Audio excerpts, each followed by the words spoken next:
Good evening. For those of us here tonight that are 70 years old or younger, Jack Cardiff was shooting film before we were born.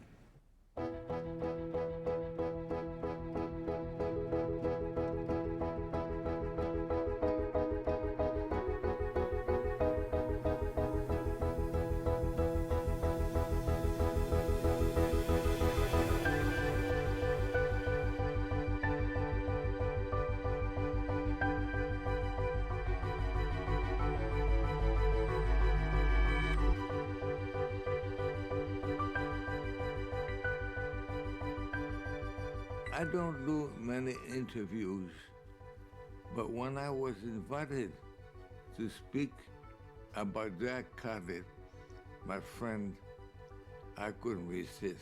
Because Jack Cardiff is an amazing guy.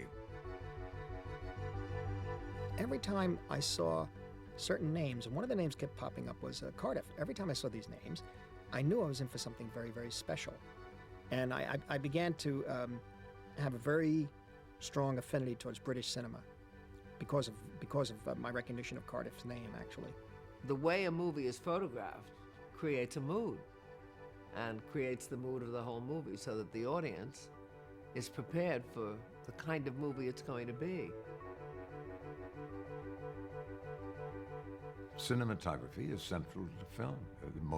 Motion pictures is the art form of the 20th century, and you can't do them without the cameraman.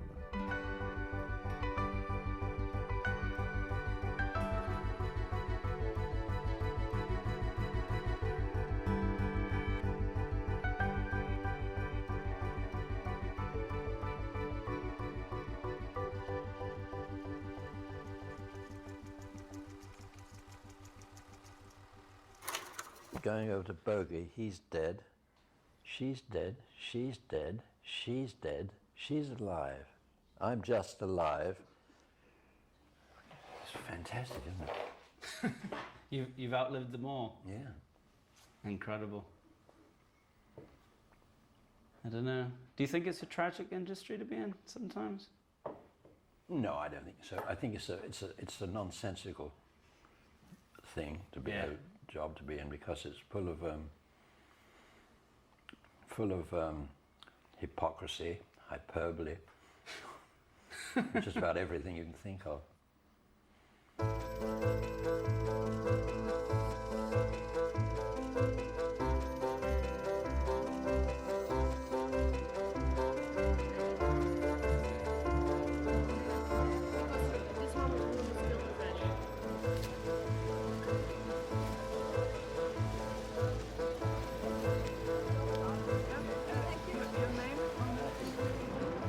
Everybody said, who is that guy?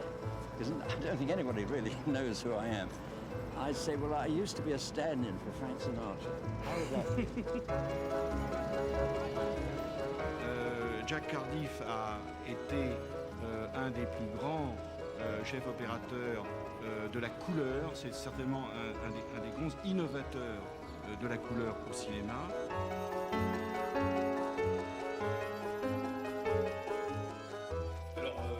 C'est un extrait du Narcisse noir.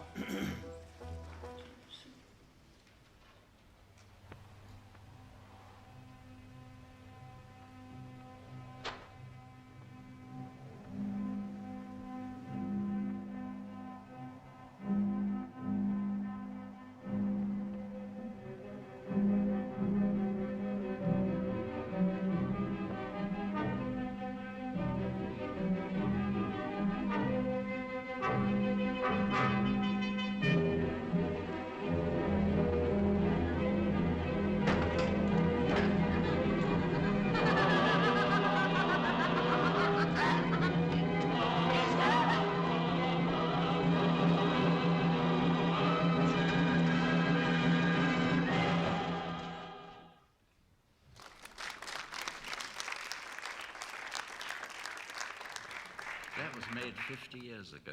50 ans. Oh, nice to meet you.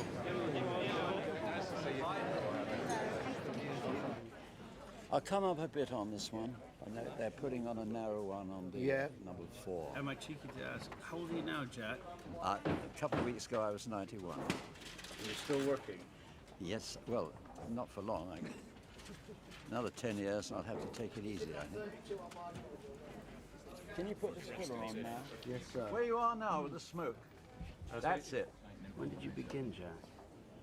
In this business? Well, I started in 1918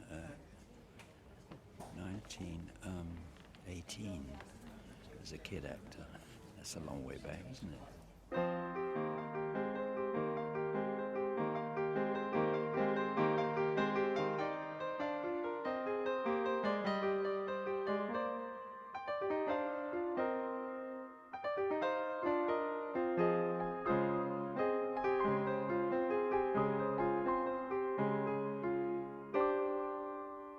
That's myself when I was about 5 years of age. You'd already been in a movie at this point, hadn't you? Yes, I had. Do you remember, as a child, the first film you acted in? Very, very, very fuzzily. I know that it was called My Son, My Son. I was 4 years of age, and it was a silent picture, of course. The director used to shout the instructions through the megaphone, you know, now smile a bit, look over to her, you love her, come on now, you do this. That was easy, you know. In between stage shows, my mother and father would work as extras sometimes. The standard rate of pay in those days, the extras got 1 guinea a day. And there was something like, I don't know, 150 or 200 extras. And they were paid at the end of the day by filing past a little booth. After a while, they realized what they could do. They'd get to the end of the queue and they'd change hats or put on a different hat and a different coat, and they'd go by and they'd take another guinea. And they were making a fortune until they were found out. The queue was filing by for hours collecting guineas. I had a different home every week. I went to about 300 schools in my youth and learned practically nothing. So where did you pick up all your skills? I read a pornographic book by Frank Harris, but in between the porn there was all these great names he mentioned he'd met, all these great writers and painters and musicians. And I went out to Foyle's and bought all the books he mentioned in his book. And I read the lot. And that started it, and I kept on reading ever since. So you learned in between bits of pornography? Yes. The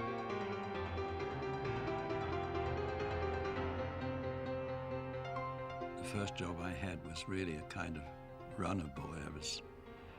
The director had some kind of flatulence problem, and he had to be given Vichy water. And I had to hand him fresh, cold Vichy water at any time of the day, so I had to sort of have it all ready. And that was a silent picture. And then the next picture was the beginning of sound. Hitchcock was in the next stage. When sound films first came out, they had to be obviously synchronized, and to do that we had clappers, which was just 2 pieces of wood that did that, and then you'd put the sound against the picture as it closed. And the first clappers, they thought it was such an important function that they gave it to the director, and he would solemnly announce the scene and then clap and sit down and say action. This was considered a very vital thing. But after a while, he found it was a bit of a bore doing that, so they put the job with the young clapper boy, as he was called. He was a number boy, and he became a clapper boy. And I used to do that. 4, take 1. While I was at B&D Studios, I was working on British quota pictures, which had to be completed in 2 to 3 weeks. I was then operating the camera, and you couldn't make any mistakes, because they'd never do another take. There wasn't time, there wasn't money.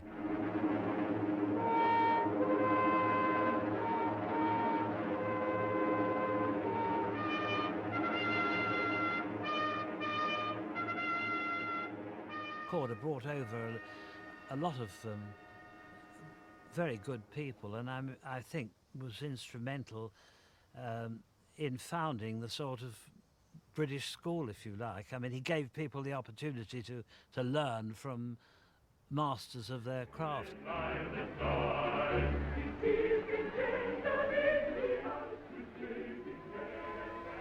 Run. Run, Orlando. A lot of fascinating stars were coming over and big directors. And what was most important, very good top Hollywood cameramen.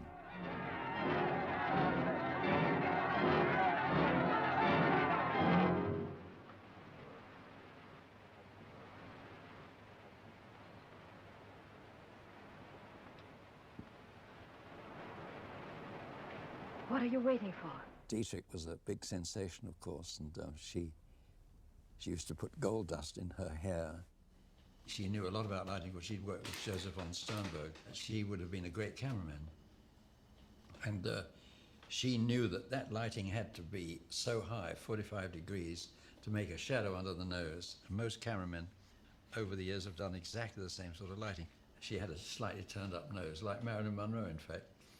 And so to straighten it out, she had this white line down here. And then inside here, inside the eyes, she put this white, see this white inside. It must have been painful to do this. But she looked gorgeous. But she was in command of the lighting.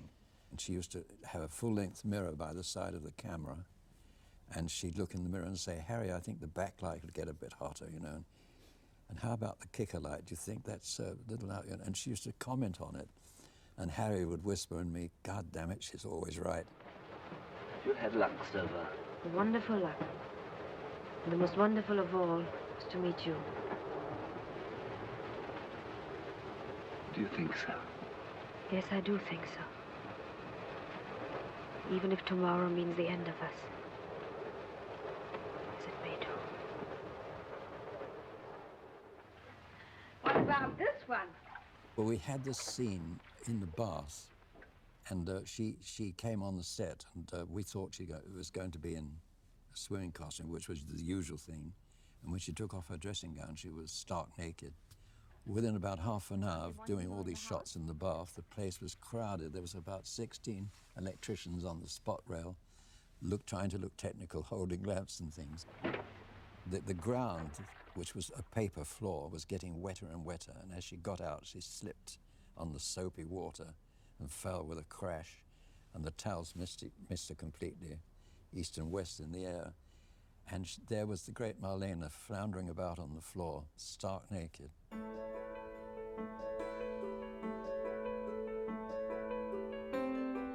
He started very early in color. Started about when they started doing color, I believe. That's right. And it's a different medium, really. You light in a different way, which of course is the cameraman.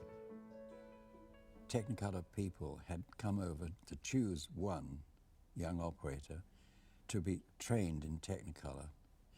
They came out shaking because the technical questions were absolutely very, very tough.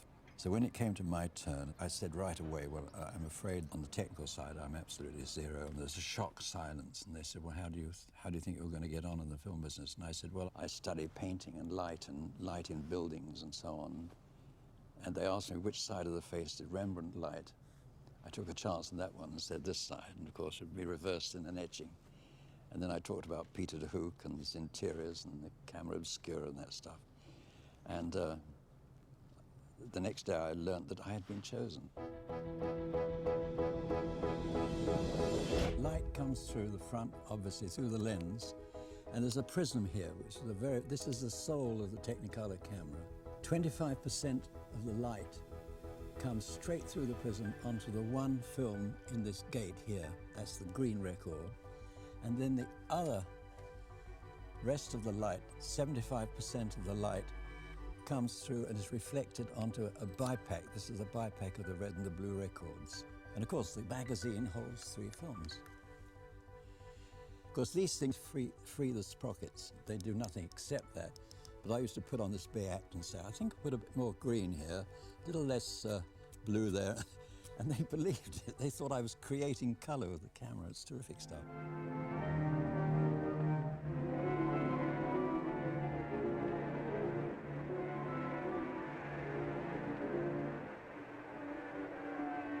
The whole camera department were American, and Jack was the only one on the camera crew who was English. And he was the camera operator on it at Denham. Second now, Doctor and Destiny, here they come. Nocturne well in front of Destiny Bay. Down the hill, still in rather a pocket on winds of the morning. It was a fascinating new world because I was into the Impressionists at that time, and I was mad about the Impressionist painters. And I thought, well, this is it.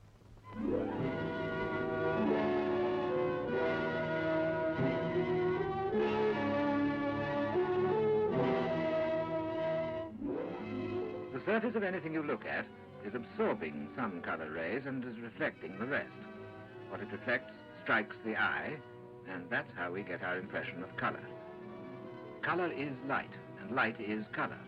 He always liked to experiment, and he liked to apply certain things which he felt he'd learnt from painting to cinematography.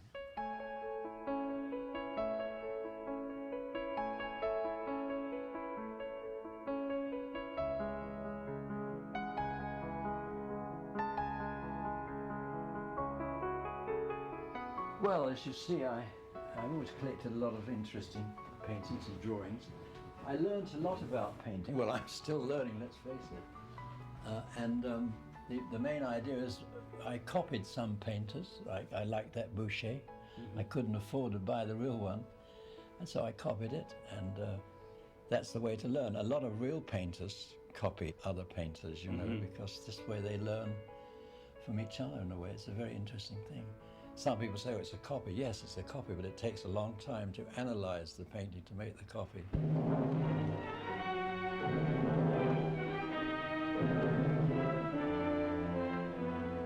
Then I had a big break because a German came in to Technicolor who was a Count von Keller.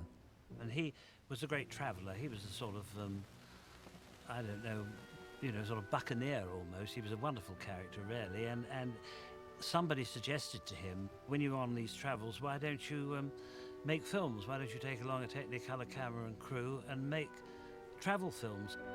The work and spirit of the immortal Lawrence live to this day. For Lawrence, in his quiet, unobtrusive way, imparted to the dwellers of this wild territory a sense of law and order of which they had never dreamed. Jack is in the middle, and I'm on the right. That's in Palmyra in Syria. We went to Africa and India and all over the world with the Technicolor camera. The outside walls are richly carved with incidents from Hindu legend. So rich that not one panel resembles any other.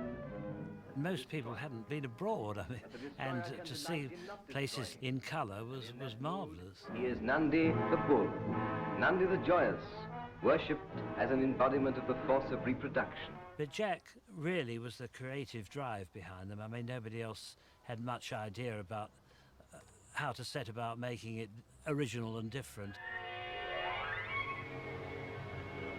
Vesuvius.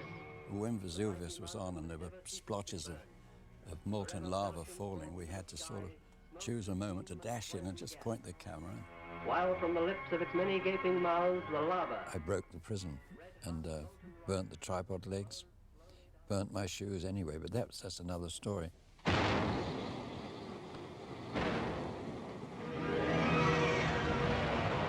Western Approaches is an extraordinary film because it's the first ever Technicolor documentary, really, that isn't a travelogue. What have you decided to do, sir? Make for Ireland.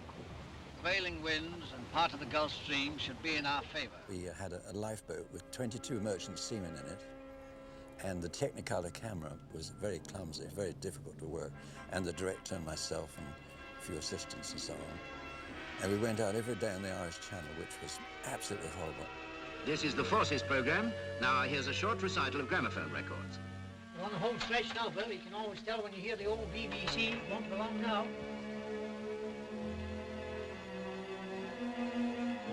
For the first time in living memory, British filmmakers had a British audience. People really enjoyed seeing British films. They actually preferred them in some cases to American films. They felt they came from, closer to the scene of the action.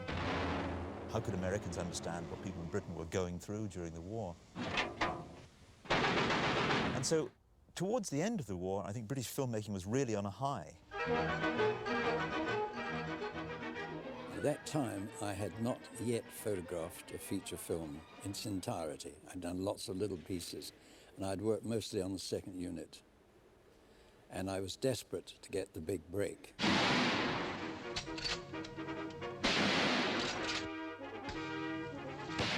was a wonderful sequence in which the main character, played by Roger Livesey, is trying to deal with his loneliness by going on safaris and shooting animals all over the world. And Jack Cardiff was doing the shooting of that as a second unit cameraman.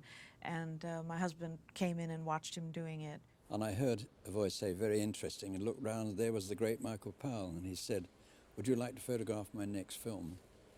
And I said, oh yes, Mr. Powell. And he went, and I thought, well, he's just said that, and he'll forget all about it, but he didn't. Are you wounded? Repeat, are you wounded? Are you bailing out? What's your name? June. Yes, June, I'm bailing out. I'm bailing out, but there's a catch. I've got no parachute. Hello, Peter, do not understand. Hello, Peter, can you hear me? Michael Powell just felt that Jack was the man at that time who knew the most about how to get color onto film in a new way. The Archers had what was described as the longest period of subversive filmmaking within a major studio ever.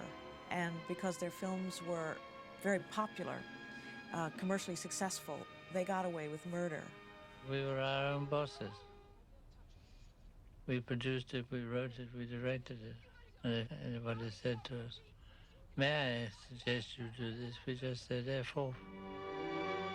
It was a wonderful combination because you had Michael, who was daring and running around and doing outlandish things, and Emmerich, who was a brilliant writer anyway, he would be the one who occasionally would say to Michael, well, I think this is going too far because of this or that, and he'd usually be right. A fantastic, fertile, imaginative mind, a very unique person in his own way, and then you add Jack to the mix, you have a pretty powerful cocktail.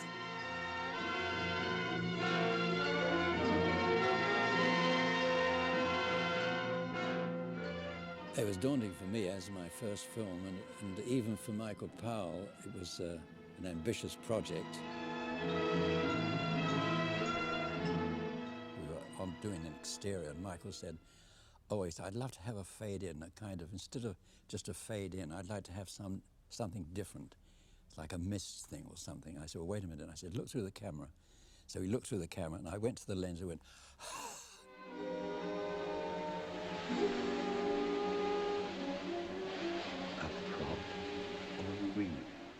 Every time I saw the Archers logo, I knew I was in for something special. Then I saw the name Cardiff attached with that. And I knew that this was a very, very unique, I was about to undergo a very, very unique experience.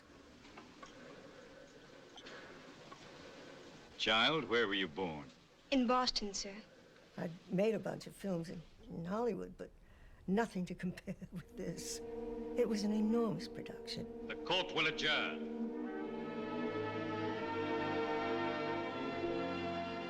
It was, I've always thought, as pure cinema as Disney, really. I mean, you couldn't do it on the stage or in any other way. I remember in the first preparation days of the film, I said to him quite casually, I said, Michael, I suppose heaven will be in color and the earth will be in black and white. He said, no, the contrary. And I said, why? He said, because everyone expects that. And that was typical in his nature. He was perverse to the extent that he would like to do anything that was different. I mean, the ordinary was anathema to him. A little trick of mine, you remember? In order to get the transition from black and white to color, we would shoot the main sequence in black and white. But the penultimate shot was using the Technicolor camera so that they would be able to start in black and white and then bring in the color. Marius Goring ad-libbed a line during one of the scenes, and Mickey Powell immediately said, keep it in. Good line. When you starved for Technicolor up there? Really, throughout all of my life, I do not go to dailies, except that when we were doing A Matter of Life and Death, I was so curious that I did go early on. I think for the first time that they had color in the dailies. They clearly were not happy with the color. They said, send it back and do better than that. We must have it better than that. So I have a feeling that Jack was very much behind all of that.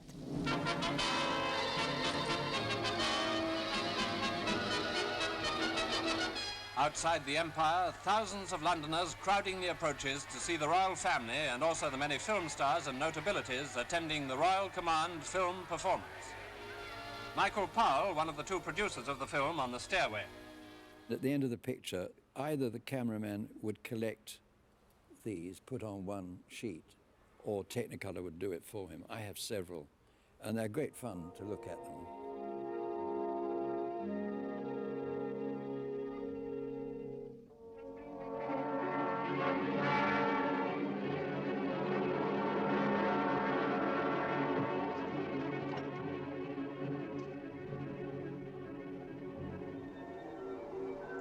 Maupu is 8,000 feet up. The peaks on the range opposite are nearly as high as Everest. The people call the highest peak Nanga Devi.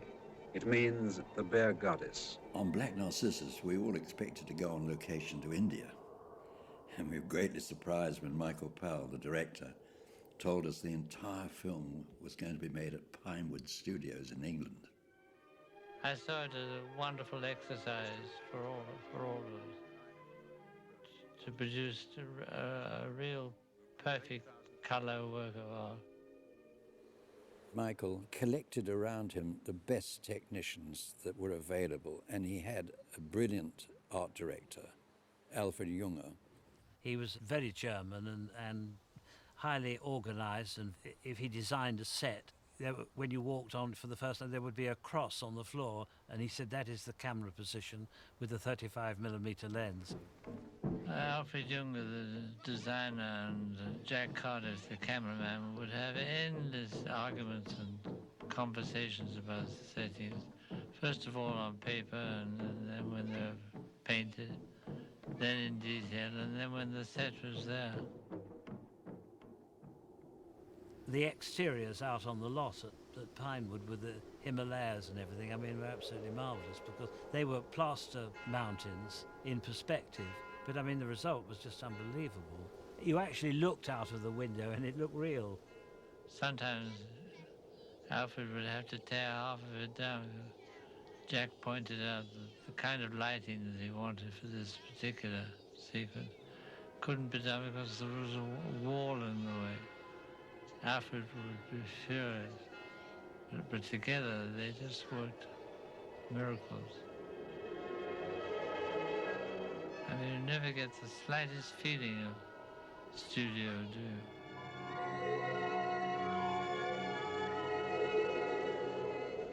After the film was released, I believe Mickey got a letter from someone in India who said that they knew the locations, they'd seen them. It was a good idea.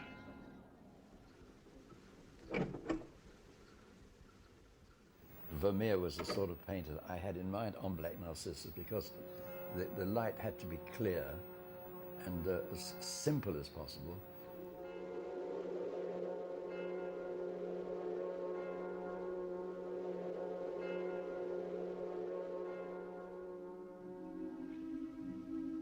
When I did this green, having green filters in the filler light and sort of pinkish colors in the sun effects. It was a thing of anger. I tried to use the same kind of mood in that I mean, any cameraman would get ideas from Van Gogh and moods of light and things. Light is the principal agent, and that should be the same with photography, that the use of light, like a painter, that you use it in a simple form. The same kind of emotional and psychological connection that was made through certain lighting and paintings, I felt watching those pictures that he photographed. He made them special. Because of that, you wanted to be in that world with them. You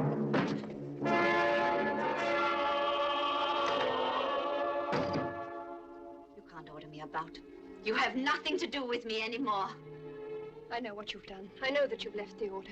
I only want to stop you from doing something you'll be sorry for. Sister Philippa is going back in a few days' time. I want to send you with her. That's what you would like to do. Send me back and shut me up. I think Michael Powell felt color was very much part of the narrative. Sister Clodagh! You know what she says about you? Well, whatever she said, it was true. You say that because you love her! I don't love anyone! Clodagh.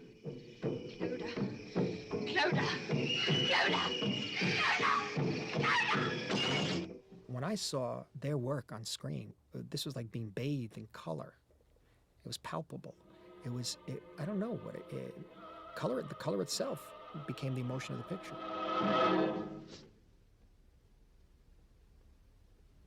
The atmosphere that was created around me was fantastic. I was most inspired by it. I mean, I thought I was just going out looking a bit malevolent.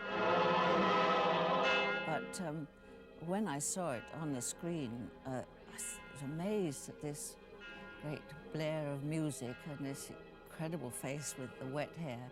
He gave me half of my performance with the lighting.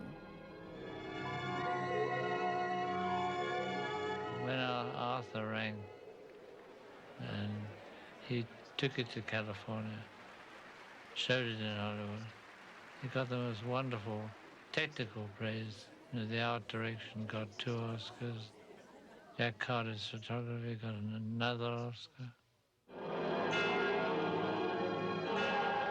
The whole communication of the film, what the film is trying to communicate, is combined through costume, positioning of people in the frame, movement of people within the frame, sometimes movement of the frame itself, light, shadow, color, and cutting, all to music. All designed specifically to music. And then they did this, they took it, of course, and they went further with it with the Red Shoes Ballet.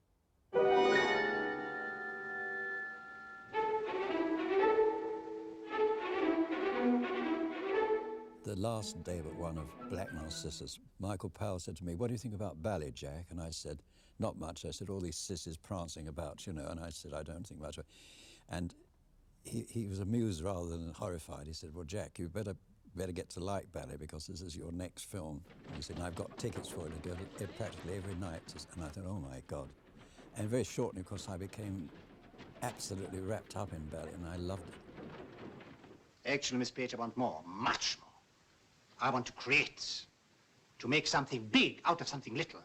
The theme of the Red Shoes, of course, is that what Michael was trying to say is that if you want to be on the cutting edge of your art form, you have to be prepared to pay the consequences for it, because you're challenging everybody when you start breaking conventions, and you have to be aware that some people may be able to attack you and bring you down when you do this. Why do you want to dance?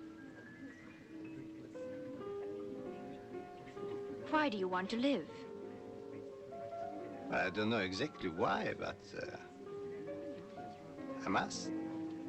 That's my answer, too. Some ballet enthusiasts feel that it's not the best shooting of ballet. Well, the best shooting of ballet, I guess, if you want to be literal about it, would be from head to toe. The way Fred Astaire had in his contract that you have to keep photographing him head to toe.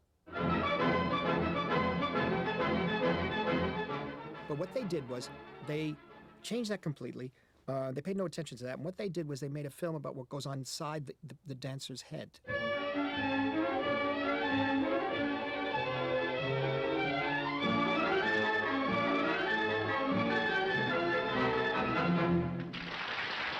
It's how the dancer, he or she, sees themselves while they're dancing, as they're dancing. So you get the spirit of the dance.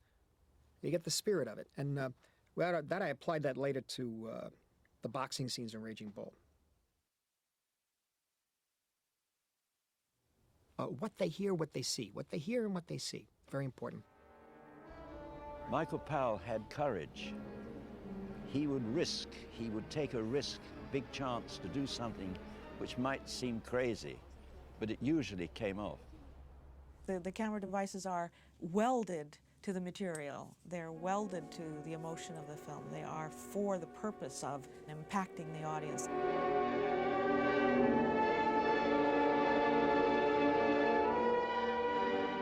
I think because Jack had vision, you know, about what he was going to do, he didn't feel curbed by the restrictions of that time. I had the idea of increasing the speed of the camera very rapidly, that as he jumped, I went from 24 frames to 48 frames for about less than a second. So it went up, and as he got up, it was going much faster, which slowed him down imperceptibly, and he seemed to linger in the air on the top of the jump. You could see that they were constantly coming up with great ways to use the camera, and when you see how big that thing was, how they did it, I don't know. I mean, they did call it the Enchanted Cottage because it was so huge, and how they moved that thing around, I don't know. It was amazing. Can you imagine? Things it was have changed. Enormous, and you didn't have much room to get lights around it, you know. That's a famous Technicolor camera. Jack, me, with the camera flying in and out as so from the viewpoint of a dancer. Would have been a handheld shot these days, but I mean the camera is on a sort of bungee slung from a chain in the roof.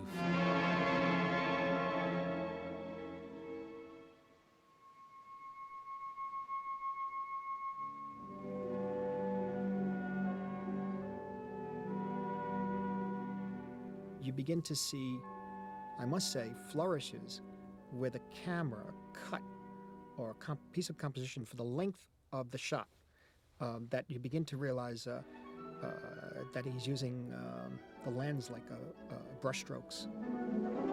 It becomes like moving paintings. You know, it's a painting he's made, along with Hein Heckroth, along with Michael and Emmerich Pressburger. There's no doubt, but it's a painting. Paintings that moved, extraordinarily moved. Not only moved visually, but emotionally and psychologically also.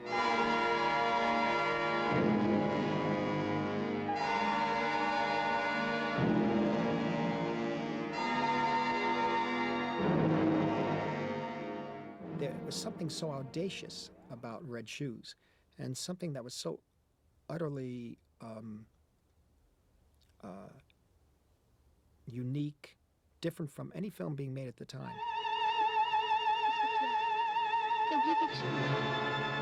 Qu'est-ce que tu as, mon petit? Mais où vas-tu, mon petit?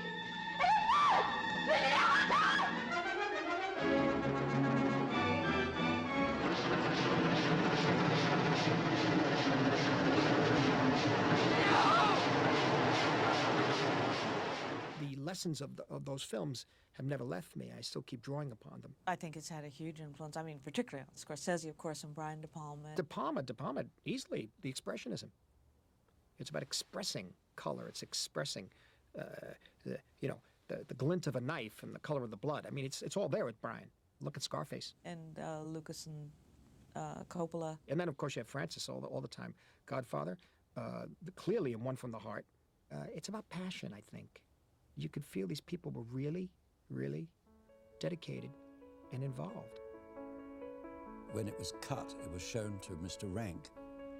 Usually, if a film isn't very good, you know, they might sort of put on a little bit of an act and say, most interesting, and, you know, and say, well done or something, and walk out. But on this occasion, they walked out, they got up and they walked out without saying a word to Michael Powell. They just ignored him, just walked straight out, because they were convinced that it was a disastrous film. J. Arthur Rank thought they'd gone mad and said, this is terrible, we have to stop this kind of filmmaking. From now on, we will tell them what to make. And Michael said, no, you won't. It was a very sad end to a great, great period of filmmaking. I mean, they're seminal films, you know, I mean, but they're a particular aesthetic. It's a kind of aesthetic that actually will be, it's great art, and then it will be kitsch. Yeah. And then it will be art again.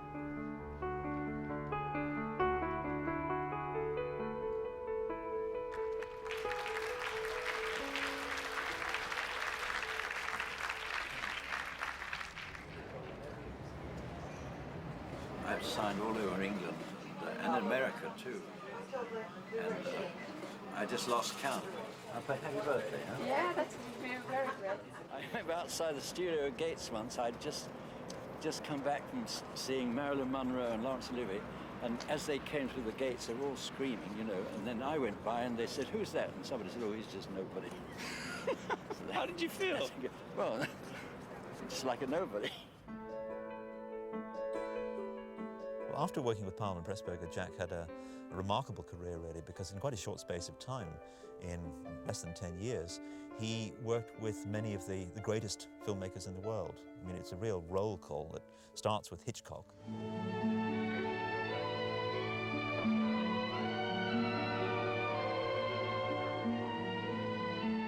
Hitchcock had just made Rope. It was 80 minutes. It was supposedly one take. A lot of 8-minute and 9-minute takes put together so that the picture appeared to be in actual time. And I think Hitch was in love with this idea because he felt a certain technical satisfaction. Ingrid Bergman, she is alleged to have said, you know, you care more about the technicalities than you do about the acting. He put everything in the preparation of the picture. He very rarely looked through the camera because he knew what the camera was getting. So he'd say to me, Jack, you've got the 35 lens on, yes, and you're just getting the hands in the picture, yes. He knew what he was getting.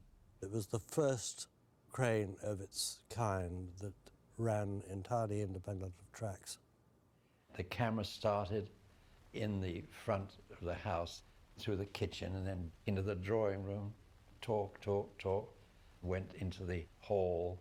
Parts of the set would have to slide open to allow the camera crane to go through. We'd pan round to where the walls had been closed. I had to light 6 or 8 sets, more, dozens of different positions, round and round, back to the hall. All in one shot without the camera stopping. I had electricians holding lamps and dodging under a table and coming out. On one occasion, we'd had a shot where we had to go upstairs and through the door, and as we approached her bed, we went into a big close-up. When instead of sort of going up, looking down on the bed like that, which was a cumbersome thing to do, we approached her straight, and the bed was on electronic things, and as you tracked in, the bed would come up like this, so that you'd have a big close-up without the camera going too high. It ended up by not being 10-minute takes. There were some very long takes, but it became impractical to do. It couldn't possibly be wonderful photography because it was everything was a compromise, but it was really my greatest achievement in a funny way because it was doing the impossible. I'm just going outside. I may be away some time.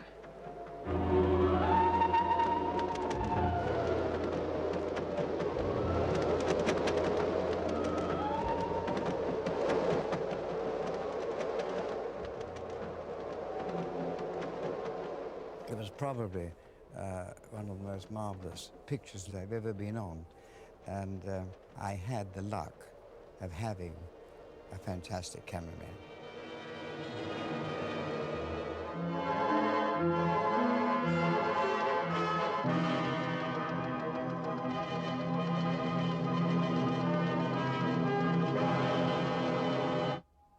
There was something very, very special and unique about the English use of Technicolor, particularly by a man like Cardiff.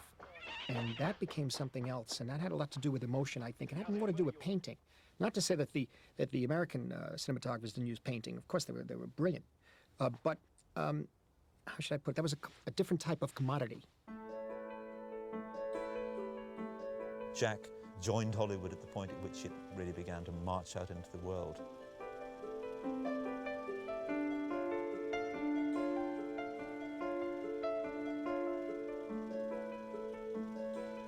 I think that was a very exciting moment for a cinematographer to be working with those Hollywood filmmakers. He worked with Henry Hathaway. Well, he was a toughie. He really was a toughie. On the Black Rose, he fired so many people that we had a plane called the Hathaway Special, which used to fly people every couple of days that had been fired back to England. I mean, he would devote his life to that picture. He would die for that picture, you know. And he expected everyone else to die for the picture. And if they were not ready to die, he would just crucify them.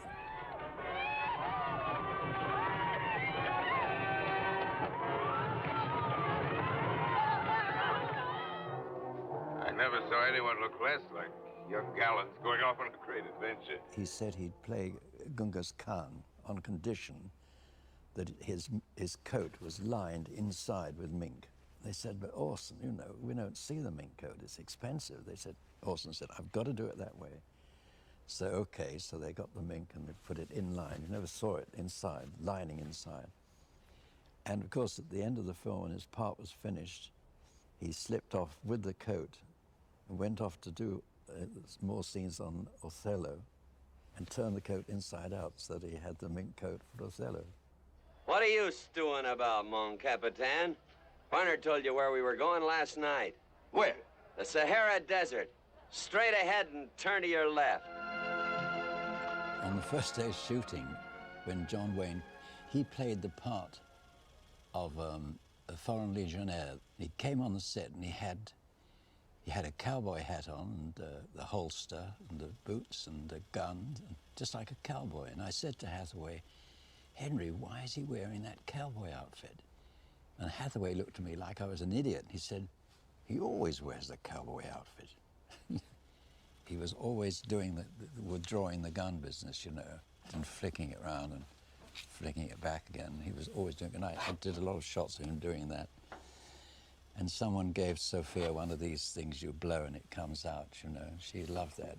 Hathaway was a wonderful director, and he was a man who, in a sense, bulldozed his way along. He got far worse on that picture because we had this desert which had to be virgin desert, you know, no sign of a footprint or anything. And you can imagine a film unit walking about. He was going crazy.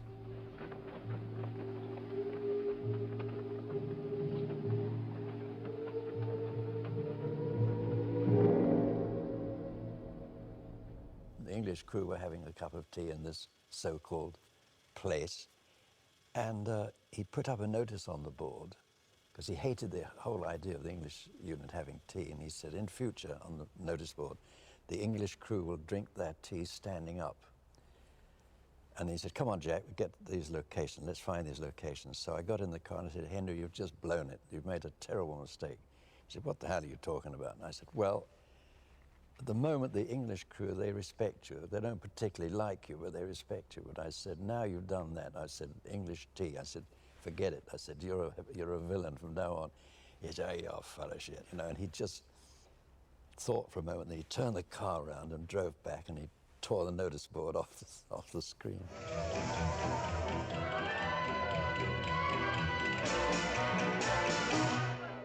I've got something for you, too. And it's my heart. Black as it is, but all of it. The assistant director had come on the set and said, Flynn's arrived. He said he's just gone straight to the bar and he's drinking double whiskers followed by beer chasers. So when I got to the bar and I was introduced to him, he was never really drunk. He was always sort of pleasantly drunk. Errol fell ill halfway through Crossed Swords, and he collapsed and was taken to hospital. And the doctor said, well, I'm afraid we think he's dying. His liver doesn't exist anymore. He has no liver. And the producer said, you don't understand. We're making a movie. We carried on shooting with a double. We did mostly Gina stuff. And in something like 3 or 4 weeks, he came on the set. And he did look pretty awful, but he had survived. And the doctor said, well, it's a miracle. But of course, he was never touched a drop of drink again. And he came on the set with a glass that much neat vodka. And as usual, carried on as usual.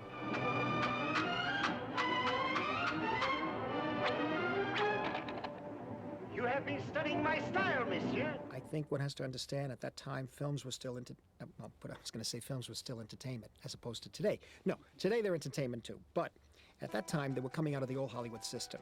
And there was, there were Westerns, there were genre films. And Technicolor was used for heightening the genre in the 40s and 50s. Color was still relegated to films as a special element, rather than what happened in the late 60s and the early 70s, where all films became color.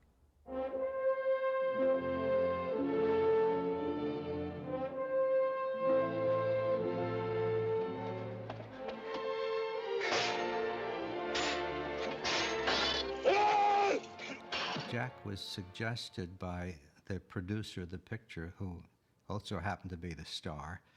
That's Kirk Douglas. The shooting was very difficult. It seemed to be raining all the time. And once, in exasperation, I asked one of the young Norwegian kids, hey, does it rain all the time here? He said, I don't know, I'm only 18 years old. I suggested to Dick, I said, why don't we shoot in the rain? Because these Vikings are tough guys, you know, and they would be out in all weathers. And of course, Dick agreed, and Kirk Douglas was overjoyed because it means that we could shoot, you know. Yeah. Wouldn't lose so much money. But of course, as people know in the film business, ordinary rain doesn't photograph, so we had to supplement it with hoses coming down. And the local villagers thought we were out of our minds. It was already raining and we were adding rain to it, but it worked very well.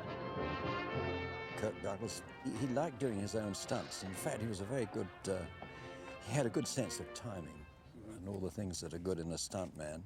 You know, he does the shot walking on the oars. That's right. He fell in once or twice, but he soon got the hang of it. Well, that was considered a must, that he had to fall off, because he was too perfect, in fact. When he climbs up the wall of the castle, you know, after having thrown the axe, he climbed himself.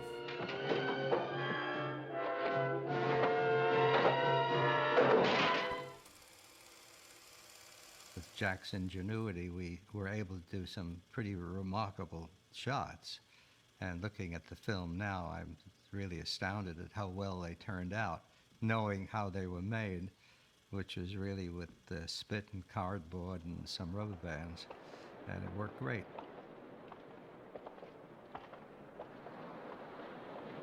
Jack and I were very worried, how are we going to make this scene where you have all the Viking ships going into a fog bank and disappearing? And it's essential to the story that you have that scene. And Jack solved the problem with us. He said, if we could just get a patch of fog where the ships go into the patch of fog, that's all I really need. And I'll make up the rest of the fog. I'll make my own filter and paint it a white filter, which we'll just put up in front of the camera and leave a square where the real fog is. And that's what we did. And it's absolutely convincing. It's a fantastic shot. Every time I see it, I get a chill, knowing how it was made, but also the beauty of the shot. Jack, certainly looking at his work and having worked with him, is probably the greatest color photographer that ever lived. Turner. Well, I mean, he was the perfect cameraman. I mean, if he'd been alive today, he would have been probably the best cameraman in the world. I mean, the way that he got dramatic emphasis by over-lighting things, which takes courage with a cameraman anyway, but he had plenty of courage, you can see that. I mean, that church is burnt out, but it's so dramatic. I wouldn't start to dare to compare myself to what Turner did, but I mean, I learned a lot of lessons from Turner, that you should be bold and you should go out and do something that's different and bold, and that's the whole essence of photography in a sense. 3. We wanted an extreme long shot with a wide-angle lens of the duel with the snow, and these two guys facing each other, long shot. But of course, long shot, we saw the spot rails. So I had this idea of putting a piece of glass in front of the camera, big, about 6 feet away. I painted the glass, in other words, the same color. Then behind my shoulder, I put a little lamp that shone into the glass like a reflection of the sun. But the first attempt I made, I was using the sprayer, and I overdid it, and the paint was running down the glass. And Dino De Laurentiis, the producer, came on the set and said, "Cardiff, what do you do? What do you do here? You know, wasting time. What do you do?" And I said, "Well, I'm painting the glass." He said, "Oh, man, and he was furious and went and walked off the stage. But later, it was a very effective shot, and he was showing it to everybody.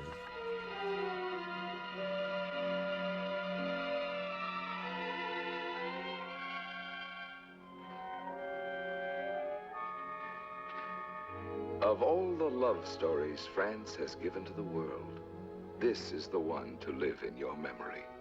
I had a call from New York from Josh Logan. He said, Jack, I want you to photograph Fanny. I can't marry. Why? I loved the film. It was great fun working with Maurice Chevalier and Leslie Caron. Fanny.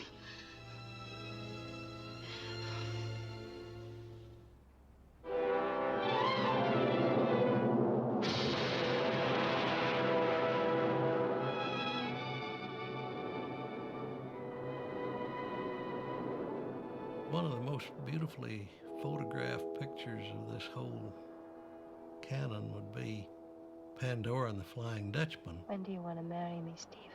Which was produced and directed by Albert Lewin, who had had a big success with the picture Dorian Gray. Pandora and the Flying Dutchman was a very unique film. It had fantasy and exotic locations. I am predisposed to that, mainly because where I came from. You know, neorealism I had right around me. If I wanted to go to a movie, I wanted to see, you know, something, in a sense, that was more fantastical. With one bloody blow, I killed all that I loved on God's earth. It was so romantic, you know? It was so romantic. It took you to another world completely. And there was something about the way it looked, of course, which automatically put my mind Powell Pressburger. And for many years, I thought it was a Powell Pressburger film. Faith is a lie, and God himself is chaos!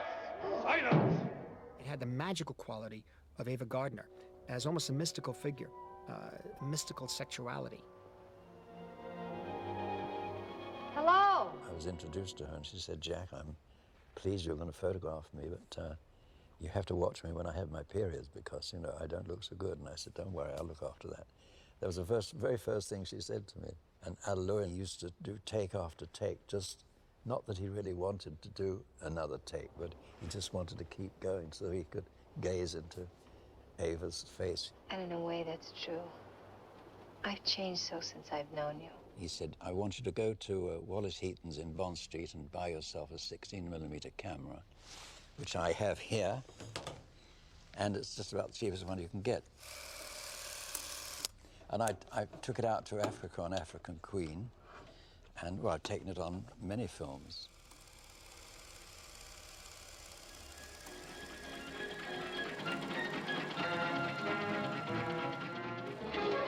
A little to starboard, miss. No, the other way.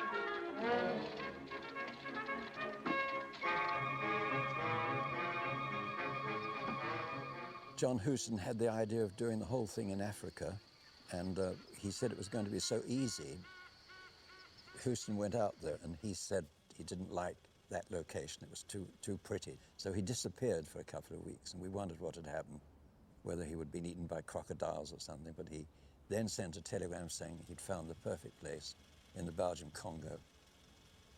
It was right in nowhere land. I mean, it was called Beyonder, this place, and it was beyond anywhere. It was 2 days jeep ride from Stanleyville. Bogey was not always thrilled with the choice of locations because if there was an impossible location to be found, John Huston was the man to find it. I was there for the whole shoot, and I think Jack had tremendous admiration for John. John always tried to get almost impossible shots, really difficult ones, and Jack always got what he wanted.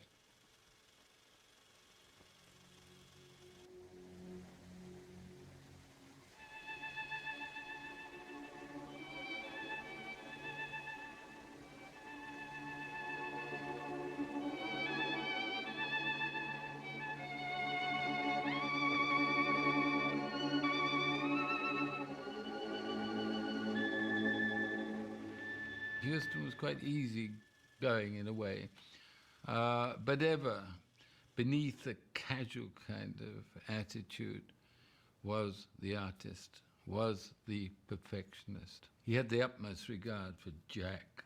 That I know because they basically talked the same language. We were towing this raft and we had Catherine Hepburn's little place as a dressing room.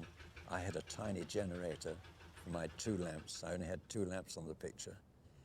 And 1 or 2 other sound department had so it was a string of little boats being towed along.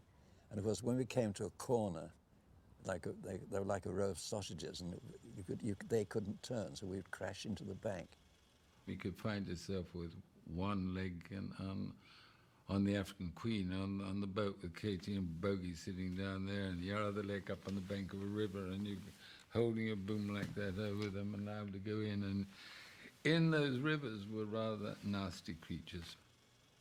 In Uganda on Lake Victoria, we were all sick, very, very sick. I mean, all kinds of dysentery, all kinds of vomiting, everything. Sam Spiegel, our friend and our producer, came to the location, was furious, because the movie had to shut down for 3 days. We got yet another doctor to look at it. He found exactly what was wrong. That the filter, the water filter, we were on a houseboat, you see, and the filter wasn't there. So we were drinking just river water with the droppings of hippos and crocodiles. And the only two persons who weren't sick was Bogey and John Houston, because they never touched water, they only drank whiskey. Well, I'll give you a hand. Close your eyes, please, Mr. Wayne. All right. I'm all right, thank you. Hepburn was an incredible lady. She was very strong-minded. And in some ways, she didn't want to be regarded as a frail woman. She wanted to be tough and accepted as a woman of character and courage. And she did go in the jungle, and she was a very, very brave woman. Ain't no person in their right mind ain't scared of white water. I never dreamed that any mere physical experience could be so stimulating. How's that, miss? Bogey, of course, was, he put on this big act that he was a tough guy, you know. I mean, he told me at the beginning about makeup, you know. He said, Jack, he said, see this face? Take me many years to get this, all these lines and crinkles in it. He said, that's the way I want it. Don't light me out and make me look like a goddamn fag, you know. I want to look like this, so I did it. You know, Bogey was not an actor who cared much about the way he looked, but he appreciated good photography. And he loved effective photography that worked for the story. I wrote and directed all 3 of the movies Maria D'Amata was in. Her short, full career from start to finish. It was really a frightening film for a young person to see. I'll never forget the opening scenes in the graveyard in the rain, and his color, his use of color, particularly when they're in Monte Carlo on the yacht, and she unveils in a sense, and Evan O'Brien, all the guys just look at her. It's an extraordinary picture. The world's #1 symbol of desirability, on display all over the world's #1 showroom, with the world's #1 customers wanting to buy, and nobody wrapped her up and took her home. Oh, she was gorgeous, of course. She was so good looking.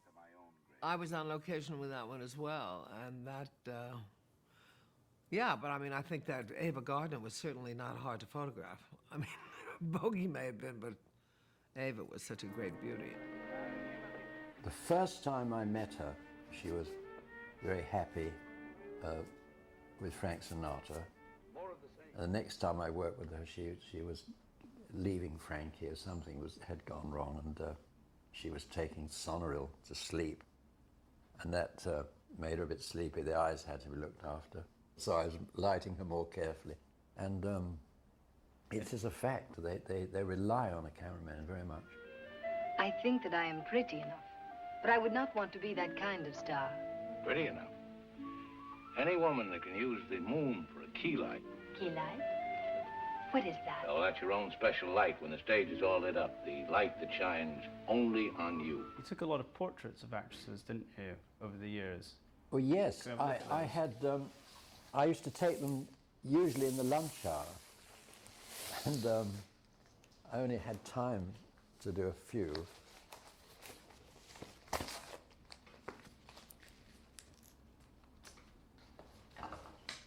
Audrey Hepburn was one I did on War and Peace. That's a typical type of lighting, of light, dark, you see. Dark, light, dark, light. What's the name of that again? Dark. Chiaroscuro.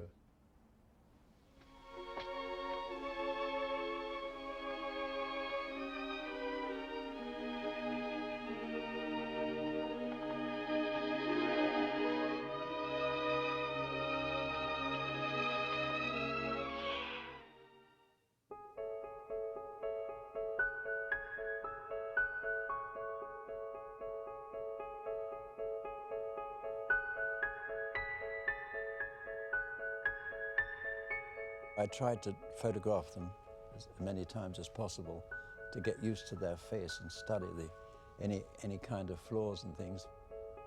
Janet Leigh, that was on the Vikings. And then we have Anita Ekberg, who had a lovely face, and that was on War and Peace.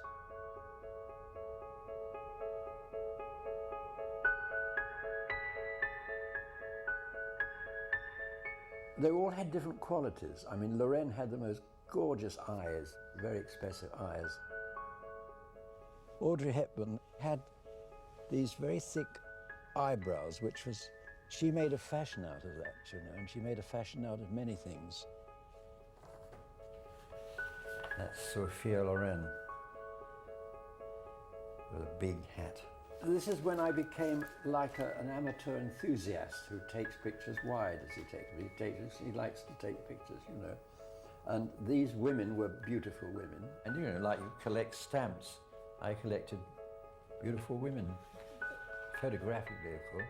Marilyn was always sort of perfectly made up, and she had a face which was virtually perfect. She had a slightly tipped up nose, which was very attractive. And she specifically asked for you once. What was that? Well, that was because I was in vogue. It's almost like footballers, you know, getting around. They want a certain footballer to be in a certain position. They find out that that's the best man. They get them and so on. And I don't know. And she asked for me, and I was very flattered. Oh, you have pretty eyebrows. Love, what a universe of joy and pain lies in that little world. Larry was, he was supposed to be in that position, but he wanted to look through the camera to see what the shot was. He was directing, wasn't he? He was directing. He wanted to see what the shot was, so I took his position. And Marilyn put her arms around me like that, and then later on she wrote, "Jack, I tell you what we'll do." And after the middle, the husband said, "Oh, no, you don't." So that was that. What were you going to do? I don't know. It was a very tough job for him because she was a darling, I think she was a darling girl in many instances, but she had a lot of problems. Do you reverse? Just try me. And she would come on the set very late. It was a tough picture to do. Between Marilyn and Olivier, who also directed, there were occasional reports of strain. We had a wonderful makeup man, Whitey, who was with her for years. When she died, there was an urgent call from New York he was in New York at the time, and he had to fly back because it was in the contract he had to make her up when she was dead. And the idea of making up this gorgeous creature when she was dead and putting on the lipstick and the usual thing, it was a tough break. He told me he had to have a couple of stiff drinks before he started.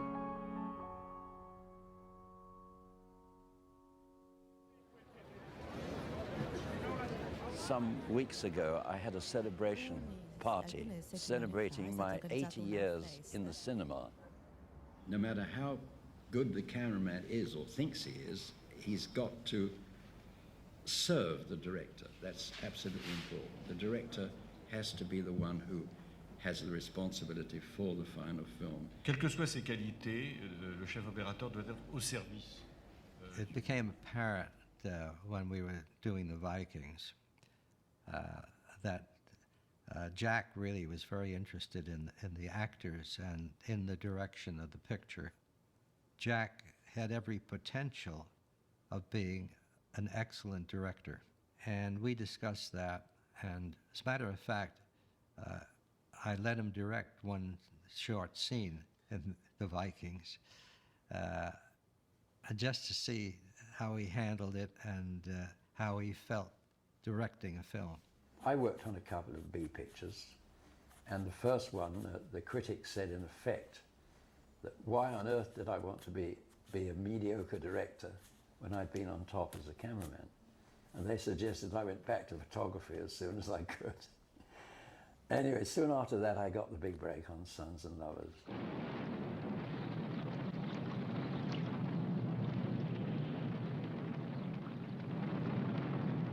What is it? It's the mine.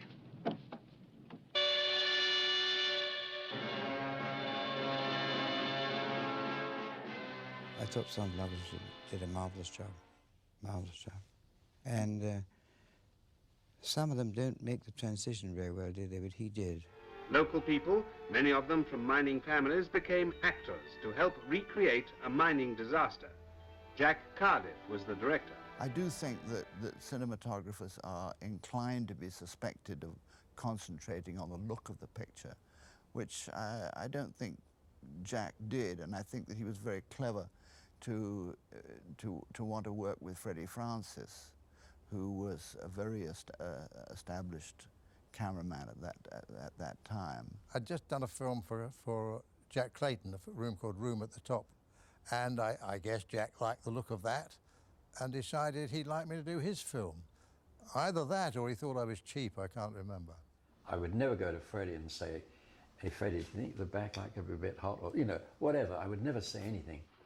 It's a beautifully lit and beautifully directed black and white film. In fact, it's one of the classics of British black and white cinematography of the post-war period.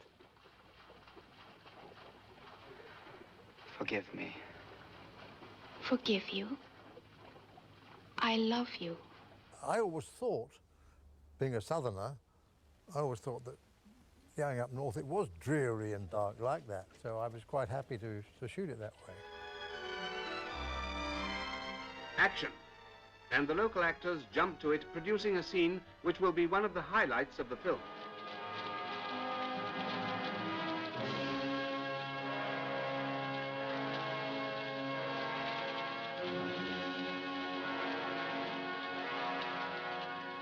And you found yourself nominated for Best Direction at the American Academy Awards alongside Alfred Hitchcock, who'd done Psycho that year.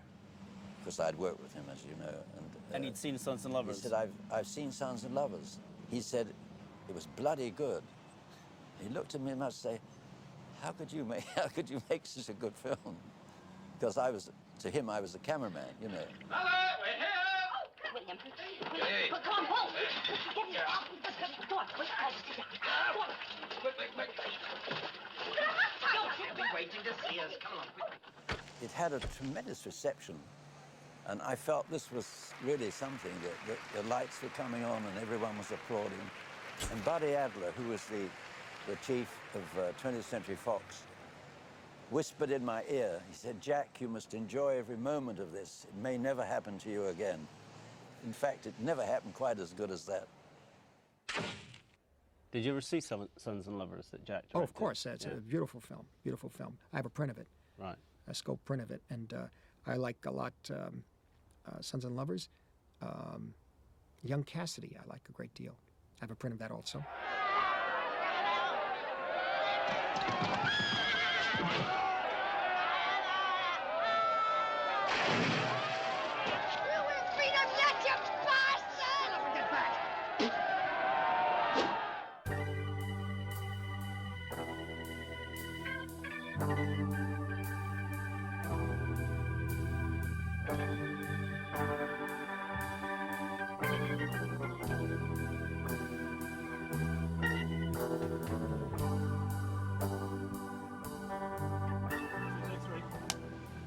Was it hard for you to go back to cinematography after the kind of heights of Not really. I've always loved photography anyway, and that was a time after that, some years after that, that I made about a dozen films in all, and then the film business in England, as you know, more or less collapsed. There was no work at all. I think it must have been a very wrenching, angst-ridden decision.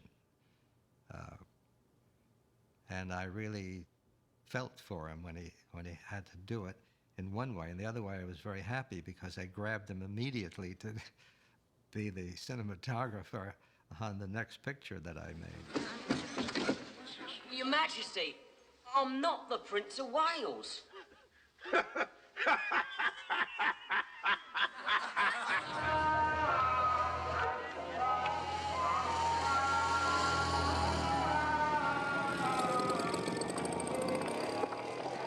There are good cameramen and fast cameramen. There are very few good and fast, and Jack was one of them. That one's the Red Shoes, and that's Rambo, And I think most people are very surprised that a CV could incorporate the Red Shoes in the late 40s and Rambo in the 80s. Oh, I had a lot of fun on the Rambo picture. I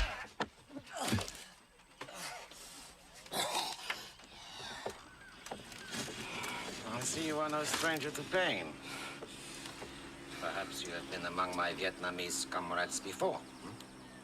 A totally different ball game then, because with Sylvester Stallone, he was very masculine, very tough, and the film that I made with him was a toughie, and couldn't try anything sort of beautiful composition or anything. It was really, everything was tough, but it was successful.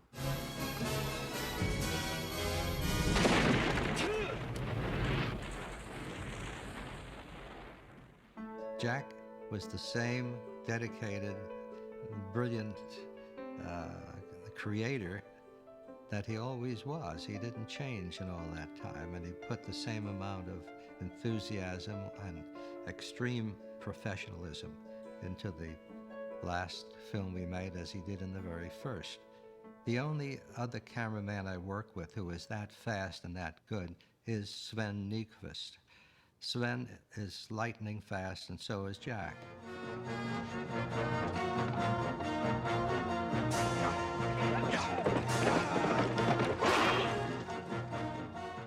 He had this box of filters, and he always carried it with him. And we were up in North Mexico in the desert, and the sky was really bad. It was like all gray, and there was nothing there. So he pulled out a little thing and started painting, and he put it in the camera, and all of a sudden, instead of being a gray sky, he made it magical, you know.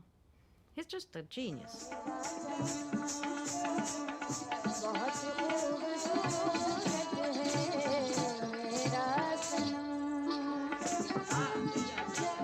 Today, there's a big difference. I mean, the days when I was working, like on pictures like on Red Shoes with all these effects, and any film which had a lot of effects, I wanted very much to do it myself. Even if it meant, like I said before, breathing on the lens to have a fade in through mist or whatever. But nowadays, anything that comes up, like a shot is going to be made, which is really fantastic, they say, Jack, don't worry about that, special effects will do that. So I always felt a bit left in the lurch. Digital imagery looks real, but it lacks an authenticity. It lacks the used feeling in a way. It lacks the feeling that you're really there. And then the attack. But what I'm saying now won't matter at all because it's already gone. It's all finished. Today, this scene you see being filmed has been processed in Technicolor.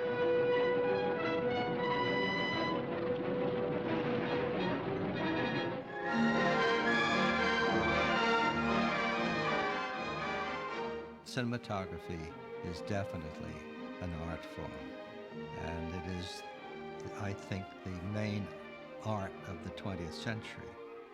There's no question that it is, because it involves every element of art plus one, which is movement.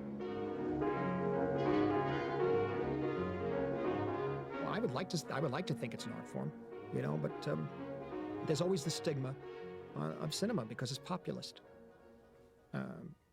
Those who are,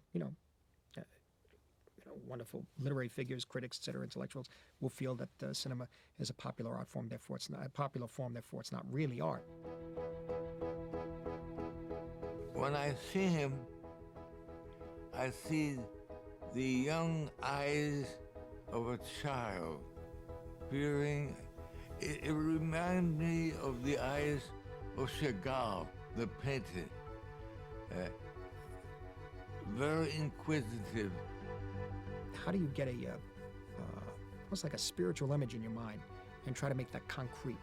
An idea that hits you here, an image that hits you here, and then you have to translate it through this piece of equipment.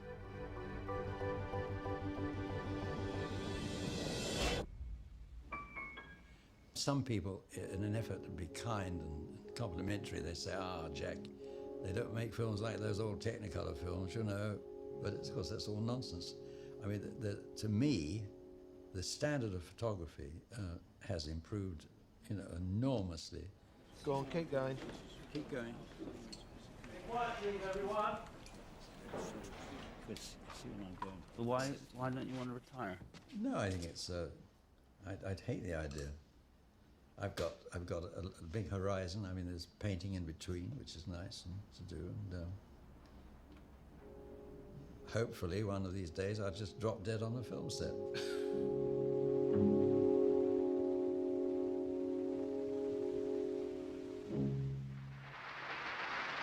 This is the first time an honorary Oscar has been given to a cinematographer. Ladies and gentlemen, it is my special privilege to present to you Mr. Jack Cardiff.